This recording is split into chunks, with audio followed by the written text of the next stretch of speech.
Good afternoon. It's good to always be back with you. My name is Cisco Walker.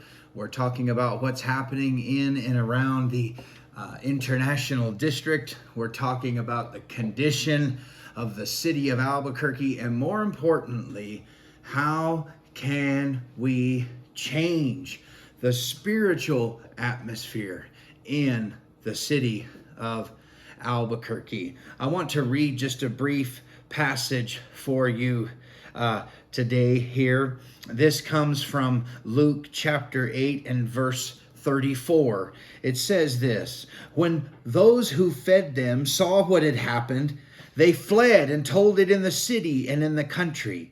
Then they went out to see what had happened and came to Jesus and found the man from whom the demons had departed sitting at the feet of Jesus, clothed in his right mind, and they were afraid. They also who had seen it told them by what means he who had been demon possessed was healed. Then the whole multitude of the surrounding region of the Gadarenes asked him to depart from them. Today we're going to be talking very briefly this afternoon about the gospel of Jesus Christ, and more particularly, why is it so difficult to preach about Jesus in the International District? Why is it so difficult to share our faith, whether it be from a pulpit or a church that exists, that has been placed in the International District? Or why is it so difficult for evangelistic teams who attempt to be led by the Holy Spirit and attempt to go out two by two so that they might proclaim the message of glad tidings to those who are addicted to fentanyl, to those who are in the midst of human suffering? But any of you, and some of you that watch, you know how difficult it is, because the message of Jesus is rarely received in the International District. Now, that doesn't mean that we just quit. That doesn't mean that we just give up. That doesn't mean that we just fold our tent. That doesn't mean that we just stop what we're doing. But yet, nevertheless, we have to come to grips and terms with how difficult it is and begin to ask God to show us and to help us. And I believe that God has shown me that. We talked the last little clip that we did. We talked about how judgment begins in the house of God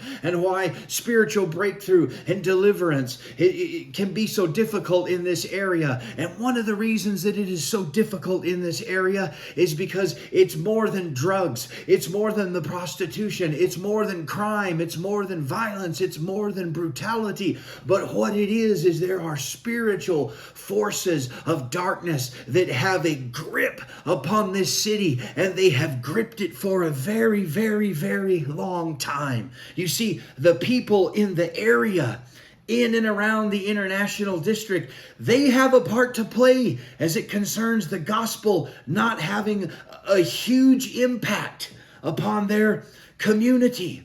We learn this from the pages of Luke's gospel and Mark's gospel and Matthew's gospel that speak of the man of the tombs. And you remember the story, the man of the tombs. No one could tame him. No one could bind him. He had hundreds and hundreds of evil spirits that were dwelling inside of him, that were propelling him. And it said that he lived in a graveyard and he wore no clothes and he cut himself with stones. I don't know when the last time it was that you drove down Central Avenue, right there between San Mateo and Wyoming, even past Wyoming on Central Avenue. You'll see people who are suffering. You'll see people who are made in the similitude of God. You'll see people who are mothers and fathers and sons and daughters, and they're walking around and they're talking to themselves. They're hurting themselves because they're in demonic bondage. And I have never seen anything like that. We need to pray for this city. We need to pray for the ministers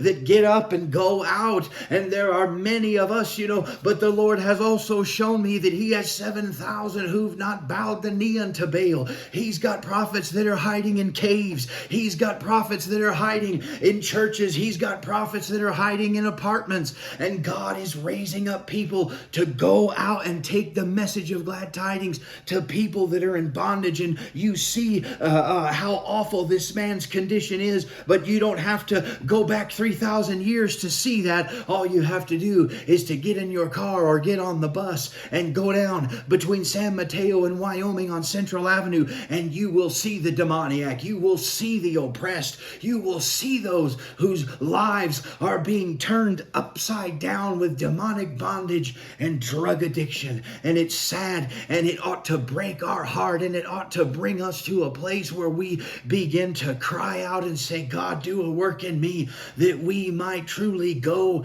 after the one sheep that has gotten away and the coin that has been lost. And I want to tell you that God will do it.